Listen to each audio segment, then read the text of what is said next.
Hello welcome back to my YouTube channel. എല്ലാവർക്കും എൻ്റെ ഒരു പുതിയ പാചക വീഡിയോയിലേക്ക് സ്വാഗതം. ഇന്ന് ഞാൻ വന്നിരിക്കുന്നത് ഊട്ടുപുര പുളിങ്കറി അല്ലെങ്കിൽ അമ്പല പുളിങ്കറി എന്നൊക്കെ പറയുന്ന മത്തങ്ങ പുളിങ്കറിയുടെ റെസിപ്പി ആയിട്ടാണ്.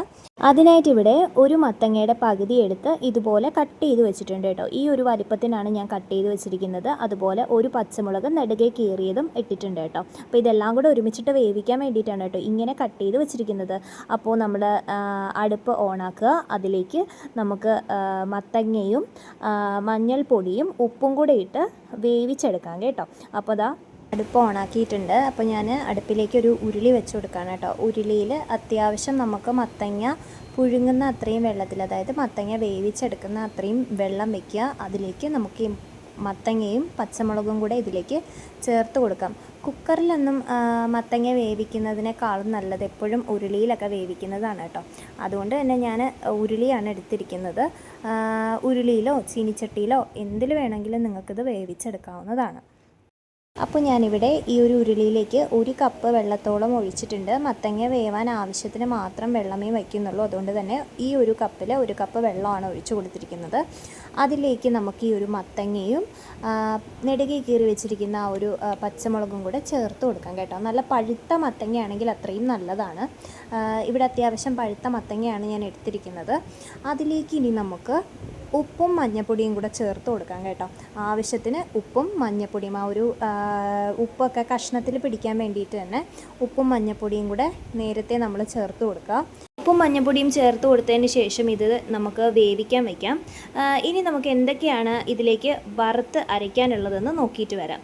അപ്പോൾ ദാ ഒരു പ്ലേറ്റിൽ കുറച്ച് പച്ചരി എടുത്തിട്ടുണ്ട് ഞാൻ. അതുപോലെ ഉലുവാപ്പൊടി, ആവശ്യത്തിന് കറിവേപ്പില, ഒരു നെല്ലിക്ക വലുപ്പത്തിന് പുളി, 1 സ്പൂൺ മുളക് പൊടി, 2 സ്പൂൺ മല്ലിപ്പൊടി, ഇത്രയാണ് ഞാനിവിടെ എടുത്തിരിക്കുന്നത് കേട്ടോ.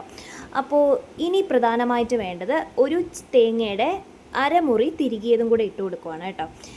നേരത്തെ നമ്മൾ എടുത്തു വെച്ചിരിക്കുന്ന ആ ഒരു നെല്ലിക്ക വലുപ്പത്തിനുള്ള പുളി നമുക്കിവിടെ വെള്ളം ഒഴിച്ച് കുതിർക്കാൻ വയ്ക്കാം. അപ്പോഴേക്കും ദാ നമ്മുടെ കഷ്ണം ഏകദേശം വെന്തിട്ടുണ്ട്. മത്തങ്ങയുടെ കഷ്ണം ഏകദേശം വെന്തിട്ടുണ്ട്. അപ്പോൾ ഇത് നന്നായിട്ടൊന്ന് ഉടച്ചു കൊടുക്കണം. മത്തങ്ങയൊക്കെ അറിയാമല്ലോ, നല്ലോണം വെന്ത് കഴിഞ്ഞാൽ അത് പേസ്റ്റ് രൂപത്തിലാവും. അതുപോലെ തന്നെ നല്ലോണം ഒന്ന് ഉടച്ചു കൊടുത്തിട്ടുണ്ട്. ഇനി മത്തങ്ങ അല്ലാണ്ട് കഴിക്കാനാണ് ഇഷ്ടമെങ്കിൽ അങ്ങനെ നമുക്ക് ഉടച്ചു കൊടുക്കാത്ത രീതിയിലും എടുക്കാം കേട്ടോ. പക്ഷേ ആ ഒരു അമ്പലപ്പുളിങ്കറിയുടെയൊക്കെ ആ ഒരു ടേസ്റ്റ് വരണമെങ്കിൽ നന്നായിട്ട് ഉടച്ചു കൊടുക്കണം കേട്ടോ. ഇതെല്ലാം ഉടച്ചു കഴിഞ്ഞതിന് ശേഷം നമുക്ക് നേരത്തെ കുതിർക്കാൻ വെച്ചിരുന്ന ആ പുളി ഇതിലേക്ക് ചേർത്ത് കൊടുക്കാം. പുളി ചേർത്ത് കൊടുത്തിട്ട് ആവശ്യത്തിന് ചൂടുവെള്ളവും കൂടെ ചേർത്ത് കൊടുക്കുവാണ് കേട്ടോ. ഈ മത്തങ്ങ ചെറിയ അടുപ്പിലേക്ക് വെക്കുവാണേ. ഇനി നമുക്ക് വറുക്കാനുള്ള സാധനങ്ങൾ എടുക്കാം. അതിനായിട്ടൊരു പാൻ ഇവിടെ വെച്ചിട്ടുണ്ട്. പാന് ചൂടാകുമ്പോഴേക്കും ഓരോന്നായിട്ട് ഇട്ട് നമുക്കിതിലേക്ക് വറുത്തെടുക്കാം. ആദ്യമായിട്ട് ഞാനിതിൽ ചേർക്കാൻ പോകുന്നത് പച്ചരിയാണ് കേട്ടോ. പച്ചരിയാണ് ആദ്യമായിട്ട് ചേർക്കാനുള്ളത്. പച്ചരി നല്ലോണം ഒന്ന് വറുത്തെടുക്കണം. അപ്പോൾ ഇതാ പച്ചരി ചേർക്കുവാണേ. പച്ചരി നമുക്ക് ഏകദേശം ഒരു സ്പൂണ് അല്ലെങ്കിൽ 1.5 സ്പൂണൊക്കെ ചേർത്താൽ മതി കേട്ടോ. അപ്പം ഞാൻ 1.5 സ്പൂണാണ് ചേർത്തിരിക്കുന്നത്. അപ്പം സിമ്മിലിട്ട് വേണം ഇതെല്ലാം വറുത്തെടുക്കാൻ, അല്ലെങ്കിൽ കരിഞ്ഞു പോകാൻ സാധ്യതയുണ്ട്. അപ്പോൾ പച്ചരി നല്ലോണം ഒന്ന് വറുത്തെടുക്കുക. പച്ചരി ഏകദേശം ഒന്ന് വറുത്തെടുത്തതിന് ശേഷം നമുക്കതിലേക്ക് പച്ചരിയുടെ കൂട്ടത്തിൽ തന്നെ നമുക്ക് തേങ്ങയും കൂടെ, ചെറുകി വെച്ചിരിക്കുന്ന ആ തേങ്ങയും കൂടെ ചേർത്ത് നല്ലോണം ഒന്ന് വറുത്തെടുക്കാം. തേങ്ങ നല്ലോണം ഒന്ന് മൂക്കണം കേട്ടോ. ചെറുകിയ തേങ്ങ നല്ലോണം ഒന്ന് മൂത്ത് വരണം. അതുവരെ നമുക്കിങ്ങനെ ഇളക്കി കൊടുത്തുകൊണ്ടിരിക്കാം. അടുത്തതായി ഞാനിതിലേക്ക് ഇടുന്നത് കറിവേപ്പിലയാണ് കേട്ടോ. കറിവേപ്പില ഇതുപോലെ നല്ലോണം ഒന്ന് വറുത്തെടുക്കണം. ഇത് വറുത്തെടുക്കുന്നതിലാണ് ഇതിൻ്റെ ടേസ്റ്റ് ഇരിക്കുന്നത്. അപ്പോൾ അടുത്തതായിട്ട് ഞാൻ ചേർക്കുന്നത് മല്ലിപ്പൊടിയാണ് കേട്ടോ. അപ്പോൾ മല്ലിപ്പൊടിയും കൂടെ ഇതിലേക്ക് ഇട്ടിട്ട് നല്ലോണം ഒന്ന് വരട്ടി എടുക്കണം, നല്ലോണം ഒന്ന് വറുത്തെടുക്കണം. അപ്പോൾ ഇതാ മല്ലിപ്പൊടിയും കൂടെ ചേർത്ത് കൊടുക്കുകയാണേ.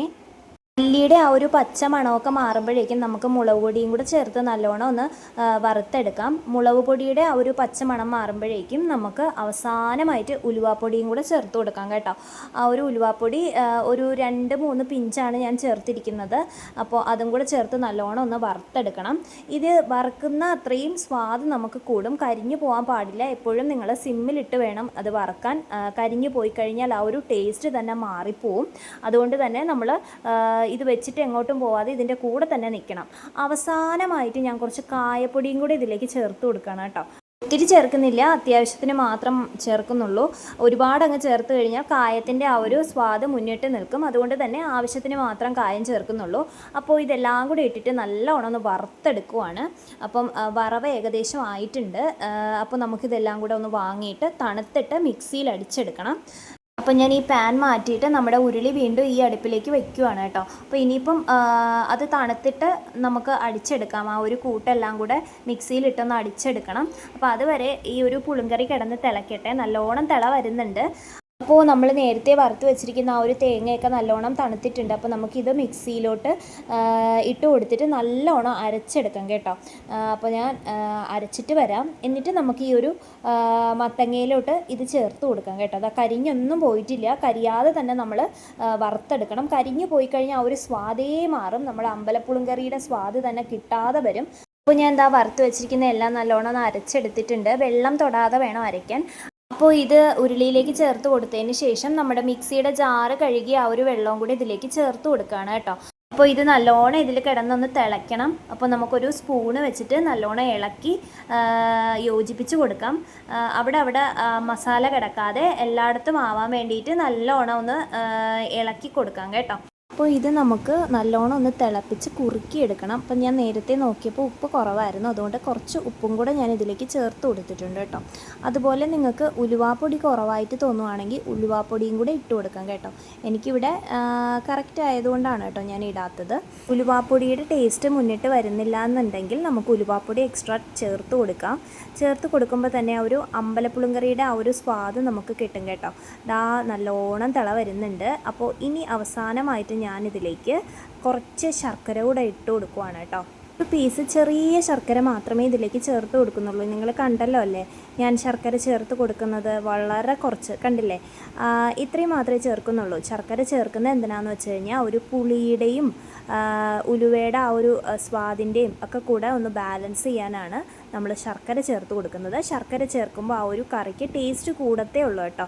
മധുരിക്കൊന്നുമില്ല, നല്ല ടേസ്റ്റായിരിക്കും. പക്ഷേ ആ ഒരു കറക്റ്റ് അളവിന് തന്നെ ചേർത്ത് കൊടുക്കണമെന്നേ ഉള്ളൂ. അപ്പോൾ ഇതാ ഏകദേശം നല്ലോണം ഒന്ന് കുറുകി വന്നിട്ടുണ്ട്. അപ്പോൾ ഞാൻ ആ അടുപ്പിലേക്ക് വീണ്ടും പാന് വയ്ക്കുവാണ്. നമുക്കിതിലേക്ക് വറവിടാം. അതിനായിട്ട് ഇതാ ഒരു പാന് വെച്ചിട്ടുണ്ട്.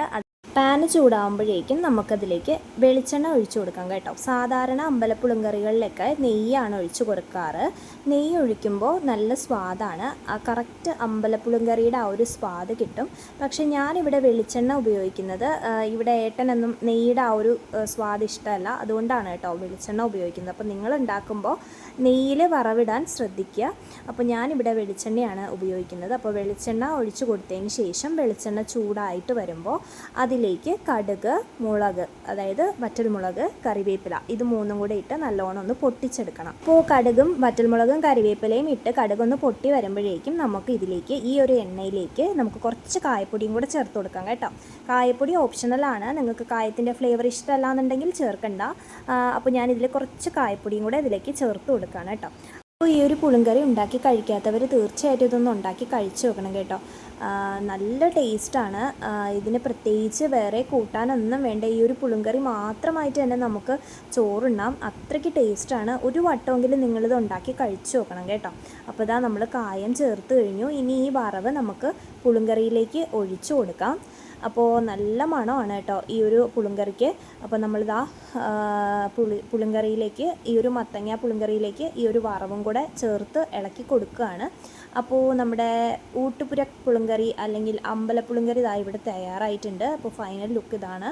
അപ്പോൾ എല്ലാവരും ഇതൊന്ന് ഉണ്ടാക്കി കഴിച്ചു നോക്കണം. അപാര ടേസ്റ്റാണ്. അപ്പോൾ എല്ലാവർക്കും ഈ ഒരു വീഡിയോ ഇഷ്ടപ്പെട്ടു എന്ന് വിചാരിക്കുന്നു. ഇഷ്ടപ്പെട്ടെങ്കിൽ ലൈക്ക് ചെയ്യുക, ഷെയർ ചെയ്യുക, സബ്സ്ക്രൈബ് ചെയ്ത് എന്നെ ഒന്ന് സപ്പോർട്ട് ചെയ്യുക. അപ്പോൾ മറ്റൊരു നല്ല വീഡിയോ ആയിട്ട് നമുക്ക് കാണാം. അതുവരേക്കും ബൈ.